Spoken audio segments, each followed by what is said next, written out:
Hey everybody, Dee Williams here, and you are listening to episode number 8 of the Staffing Startup.tv podcast. Let's get fired up.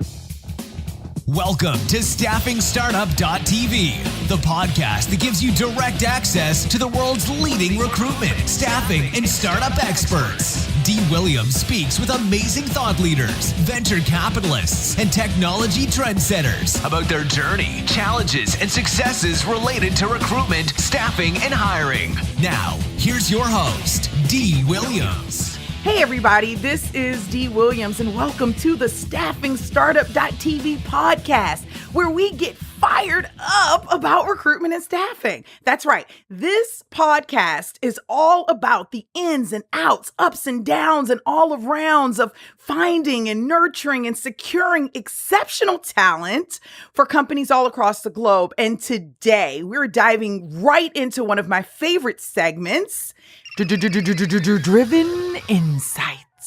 Driven Insights, right? Where we talk to thought leaders about recruitment, hiring, and recruitment leadership practices that will help staffing entrepreneurs support their clients more effectively and grow their business.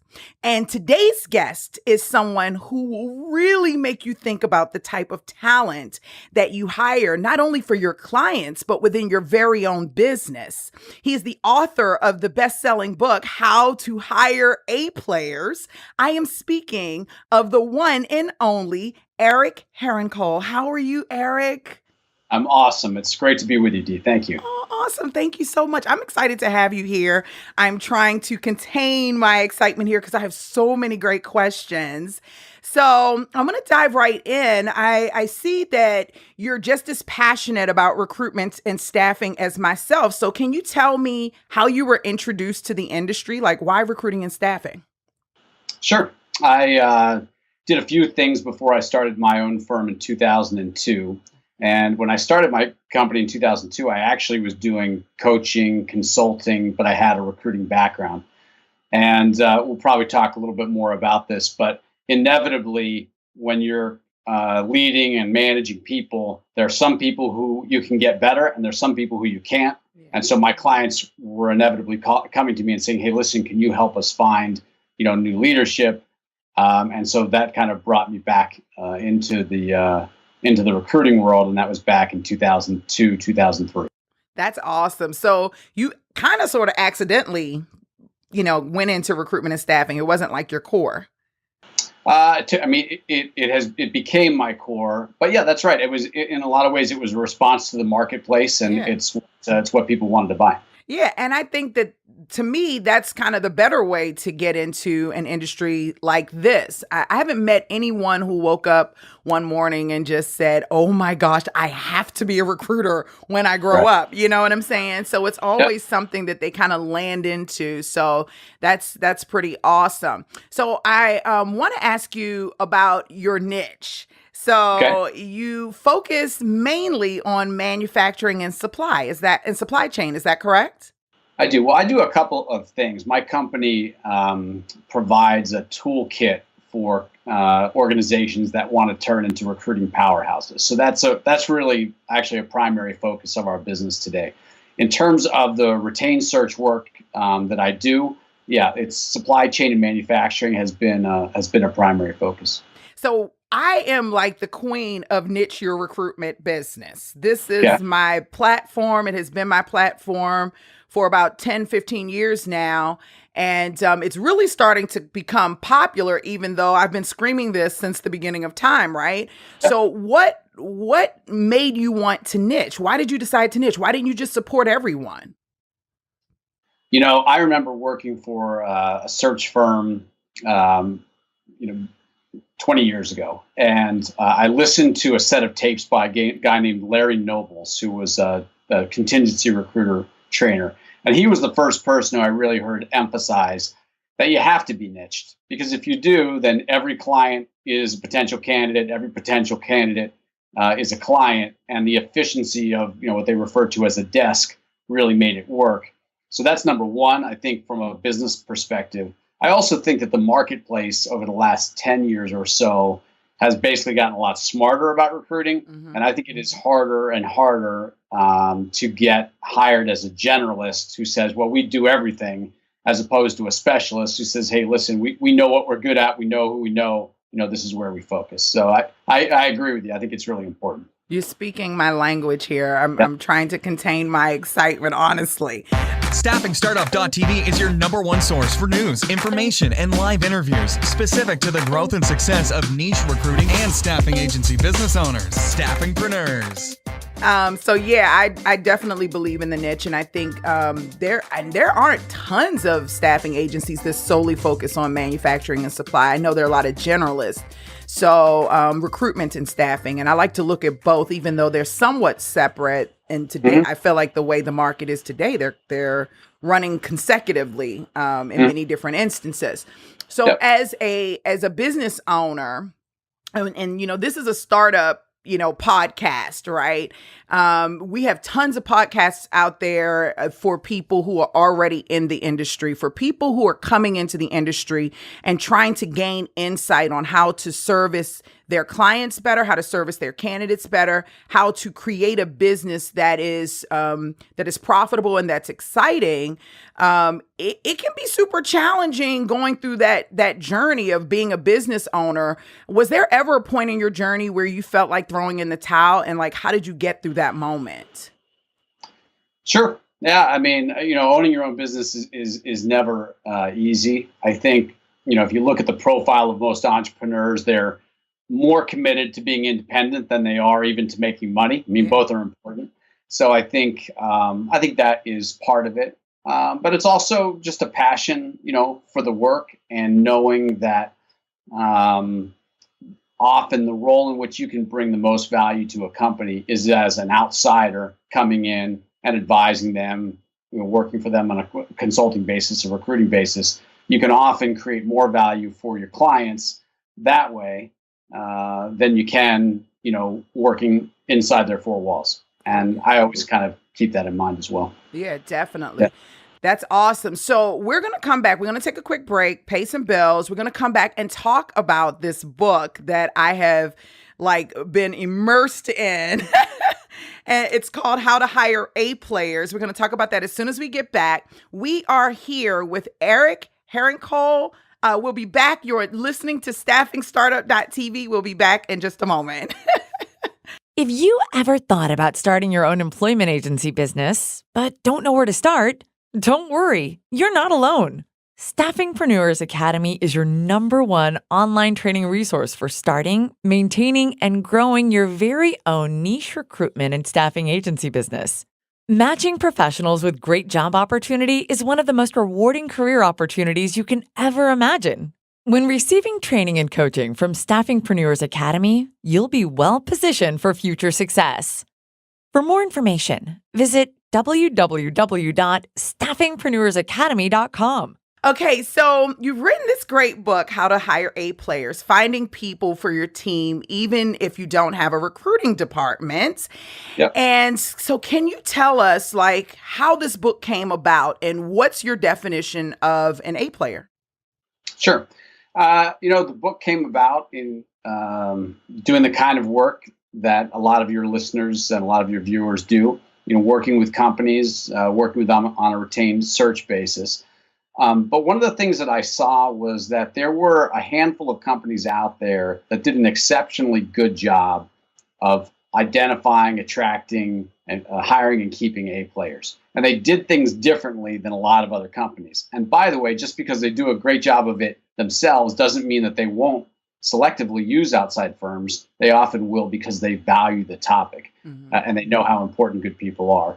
So that was kind of my impetus for gathering those insights together and sharing them, with my readers, who are mostly business executives and senior leaders of different organizations. Mm-hmm. And what's your definition of an A player? What do you see? Yeah. So I define an A player in two different ways. I mean, I would say it's the top 10% of talent available for a particular role at a particular level of compensation. That definition is important because I think you can strive to hire an A player for every position in your organization, because they're making different, an A player receptionist is making $35,000 a year. an A player CEO is making $3.5 million a year. They're totally different people, totally different pools, but you can strive to get the best out of those groups. I'll tell you a second kind of more gut level definition that I really like is an A player is very simple. It's somebody who can do a particular job better than you can do it, and you don't ever worry they're going to get it done. Which means, if you hire somebody, you hire somebody into your organization, you don't need them to do everything that you do. You need them to do this, but you need them to do this really, really well, and you don't worry that you're going to get it done. They're going to get it done. And what's interesting, I ask business audiences all over the world that question for over a decade.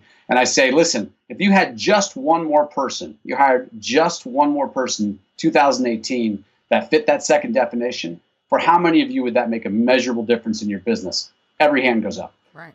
And my point is, there are not many things in business that you can do once a year and have it make a difference. Mm-hmm. But recruiting an A player is one of them.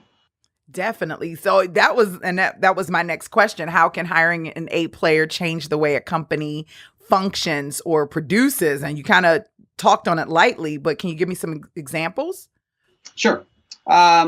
So one of the stories I tell is about working with an architectural firm. This is over a decade ago.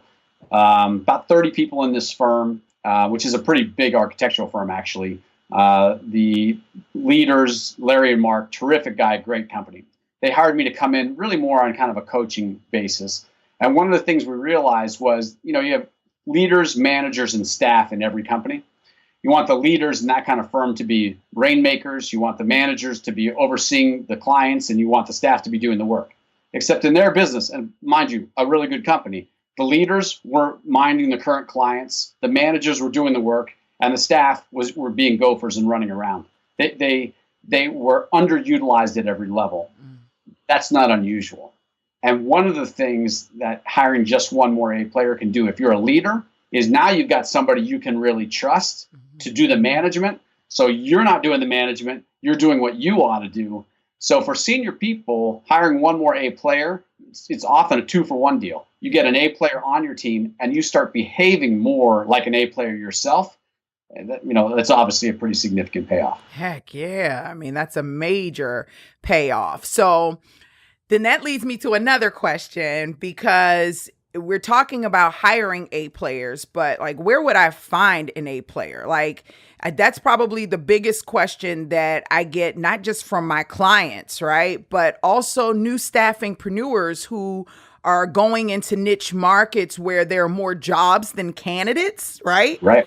Yep. There's I can tell you right off the bat, registered nurses, right? A lot of people who said, I'm starting a registered nurse staffing agency, or I want to place registered nurses on the direct hire basis. Getting job orders is so easy. I can find clients who need them, but finding good RNs is very challenging. Is there a secret sauce, Eric, to finding A players? I don't know that there is a secret sauce. I do think this comes back to your emphasis on being niched. Because, listen, if you're starting a staffing firm or a retained search firm or any other type of recruiting firm, that's our job. I mean, our job is to know who's good, not who's looking, but who's good. So when you're niched, then you're devoting every conversation you have is helping you to figure out who's good. Now, I know enough about the nursing market to know, that and construction, those markets are outrageously tight. There are tens of thousands of people understaffed all the time. Yeah. So, you're going to have to pry people away. And in fact, I'm working on a new book called Crowbar Recruiting about prying away top talent. Ooh. And that's exactly, that's why recruiting firms are in business. You're going to have to find people who are currently working for somebody else, and you're going to need to pry them away and place them at your client. That's the business. Yes. I love that title, Crowbar. I'm writing this down.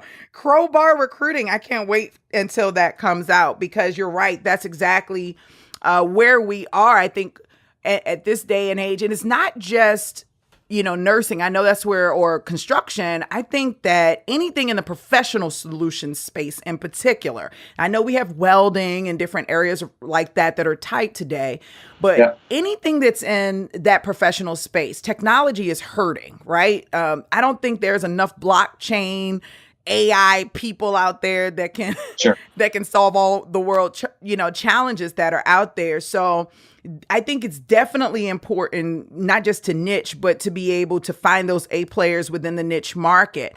When, and I don't want to give anything away in the book. I want people to go in and purchase the book. But let me ask you this. If you have someone who's in a particular niche space and they feel like they have tapped into every source that they know, but they are looking for this key person that's out there. I know you're talking about crowbarring and taking people away. Is that the only way to get in contact with A players, or is there another way that people can go about finding the best talent out there? Like, where do they hang out? How do you know where they hang out? How do you know exactly where to go without taking them from someone else? Or is that the only option? Well, I don't think it's the only option. I mean, there are always events that happen that puts a good person out on the street or gets their boat rocking and causes them to look. Mm-hmm. But often, I think if a company's really committed to hiring the best, and again, to your point, I'm talking now about leadership roles in white-collar environments. Right.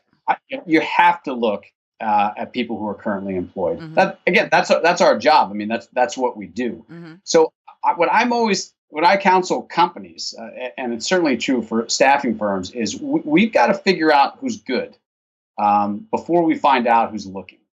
And that some of that means investing time. Again, this is back to your advice about being niched. You can't do this in 9 different niches. You can't even do it in 3, at least at one time. But in 1 or 2, you can say, okay, listen, who's good?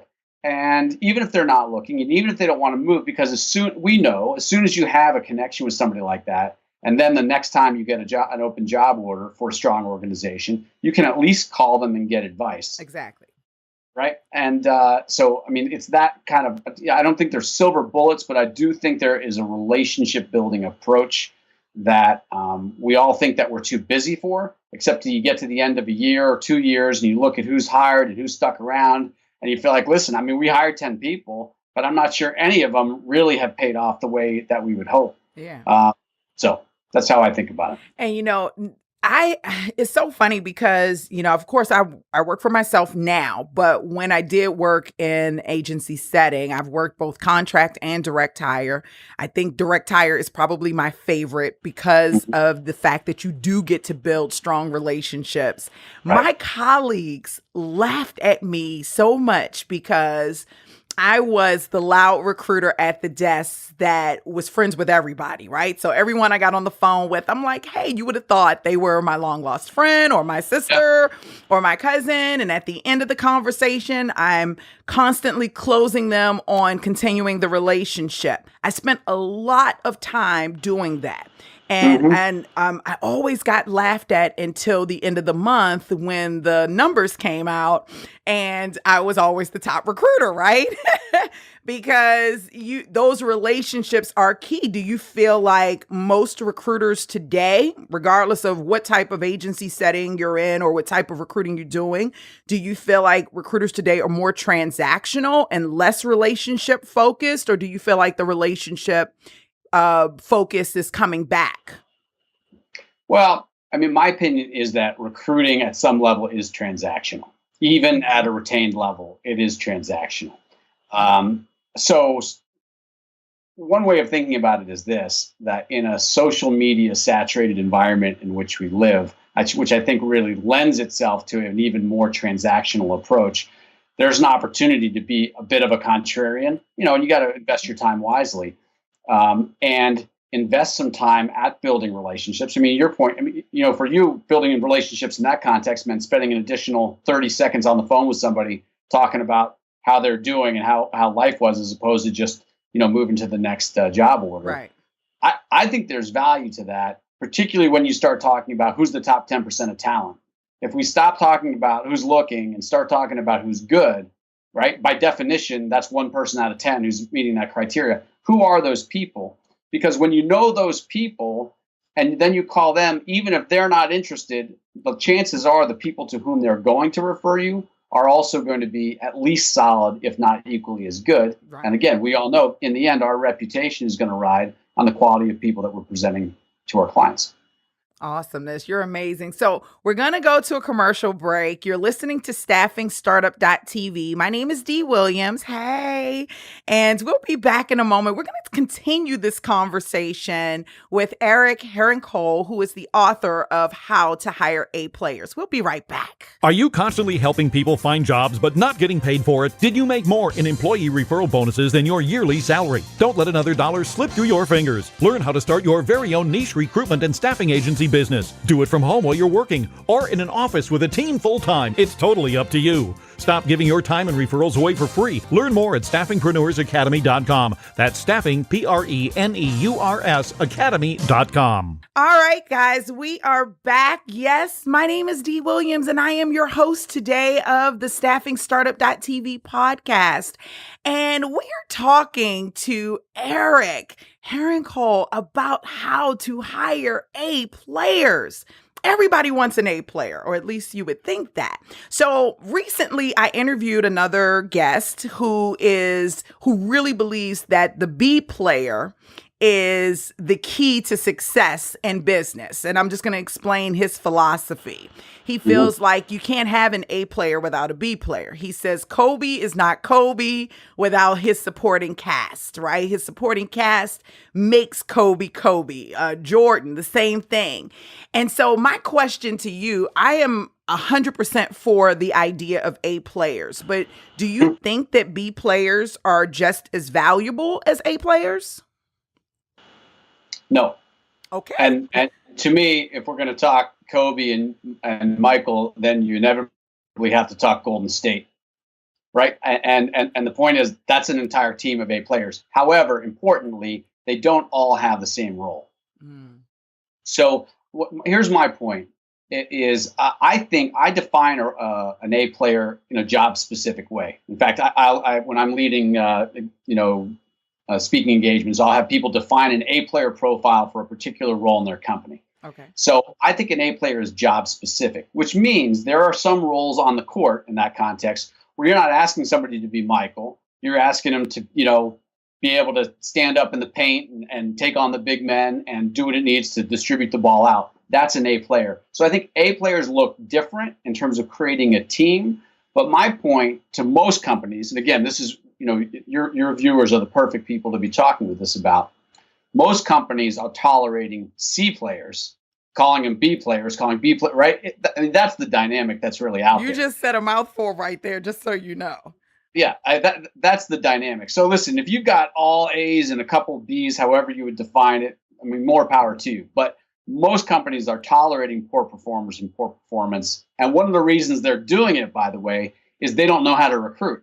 So they don't have a plan B. They don't have anybody to take that person's place. So they're, instead of dealing with that person, they're going home and complaining about them, but they're not actually dealing with it because they don't know how to build a recruiting pipeline. That's another area, by the way, where your viewers, I think, are adding tremendous value for companies.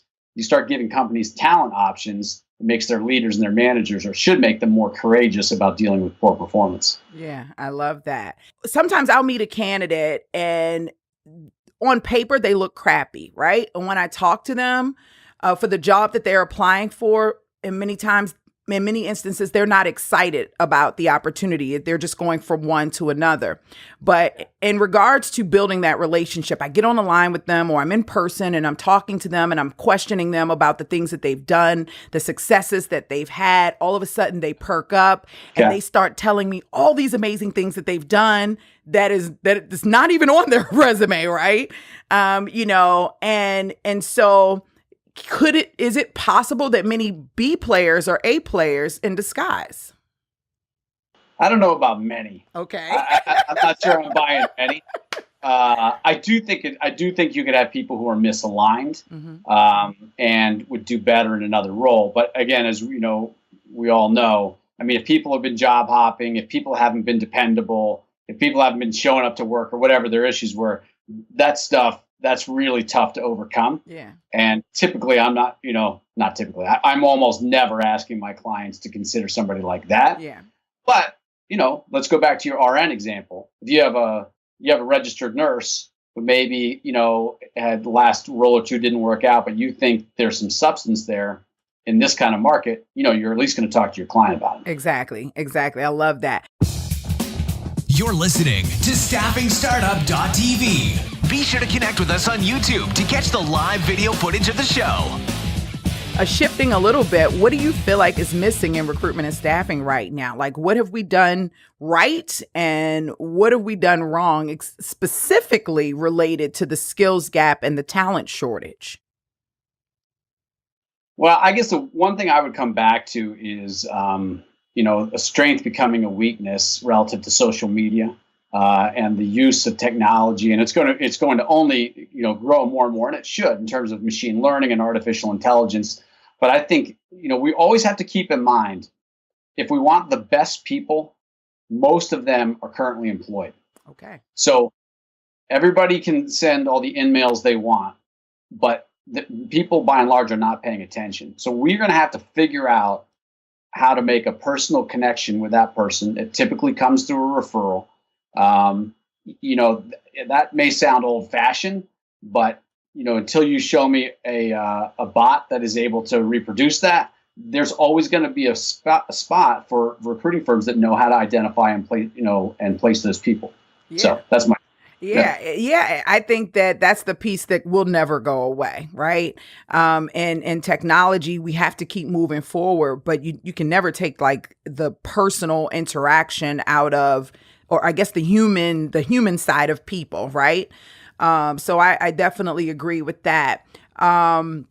So what advice would you give to a new staffingpreneur? We call them staffingpreneurs, but what advice would you give to a new staffingpreneur who is looking to start this business, or they're like at the very beginning phases and they're trying to figure out, because I have a group on Facebook. It's a free group. And one of the things that I do is when people are joining, I make them answer a couple of questions. And the final question that I always ask is like, what is your biggest fear? It's very interesting. Most people say they're afraid of failure, but the second biggest thing is their clients not finding them valuable. Like, how do I provide value to my clients? So what would be your advice to someone who is starting this business and looking to provide value to companies and to candidates even? Well, I actually would start with being niched. Mm-hmm. I do think that is really important. Being responsive, I think, is critical. And I think that goes both for clients, but it also goes for candidates. A lot of recruiters are not treating people well, and are kind of, burning bridges or not really caring. I think that really matters. And then I would say, from my perspective, it's on the one hand, it is transactional by nature. So there's going to be, you have to be able to kind of make deals. But I just have a bias towards trying to find really good companies. And that probably would be, what I would recommend, which is to say, you're going to be known by the company you keep. You're going to be known in the talent market by the companies you represent. Yeah. So it's worth it, I think, to hustle for really good companies and figure out how to break in, because that's going to help your reputation out in the talent marketplace. And that ultimately is what's going to, make you successful. Yeah, that was great advice. We are talking to Eric Herrenkohl about his new book, How to Hire A Players. And Eric, if there is one thing that you would like, what's that one thing you would like to share about your book with the audience? What's the one thing that you would want them to know that's in your book? Yeah, I talk about being recruiter in chief. And this is a story that came a number of years ago. I spoke for a group of engineers. There were 100 people in the room. 99 of them were professional engineers between the ages of 25 and 35. And then I got one guy over to my left, 55, polished professional, quietly holding court at his table of 8. So I made sure to make my way over to him and introduce myself. And his name is John. And I said, John, what's the value that you find from participating? He said, Eric, that's very simple. I'm recruiter in chief for my business. And I talk about that principle all the time, because the bigger our organizations, the larger our HR organizations, the larger maybe even our internal recruiting groups. So recruiting is HR's job, but you know what? It's everybody's job. Yeah. And from the CEO on down, if we're serious really serious about attracting the best talent, then we all have to own it. Doesn't mean we're gonna be recruiting all day, but we're gonna be thinking about it. We're gonna have our antenna up. We're gonna look for talent all the time. I think that's a key piece of advice. Yeah, I love that. What can we do? Your listening audience here, what can we do for you in your business? Yeah, well, thank you. Well, two things. If you go to Crowbar Recruiting, and there's two R's in there, that'll take you to my website. You can buy my book, How to Hire A Players, on Amazon. That's the best place to go. And if you're interested in the idea of a hiring toolkit that can help companies really get better at hiring A players, send me a note through crowbarrecruiting.com, which is my company website, and I'd be glad to get you some more information. So awesome. Eric, thank you so much for being here. You're like a wealth of information. So when Crowbar Recruiting launches, will you come back and talk to us about it? I'll absolutely be back. Oh my gosh, that's awesome. Eric, thank you so much for being here, being a guest on staffingstartup.tv. Our guest today, Eric Herrenkohl, author of How to Hire A Players. Thank you so much for being here. My name is Dee Williams. I am the host. I was going to say the guest. I am the host of staffingstartup.tv, your number one podcast for startup recruitment and staffing. We look forward to seeing you in our next podcast, and have an amazing day. Bye. Thanks for listening to the staffingstartup.tv podcast. We hope you enjoyed this week's episode. If you'd like more information on any of our stories, or would like to know how to get involved and share your story, head over to our website at staffingstartup.tv. Don't forget to subscribe to our podcast on iTunes, and please leave a 5-star rating and a super awesome review so others can enjoy the show too. Check out the live video footage on YouTube. Have a great week, and we'll see you next episode.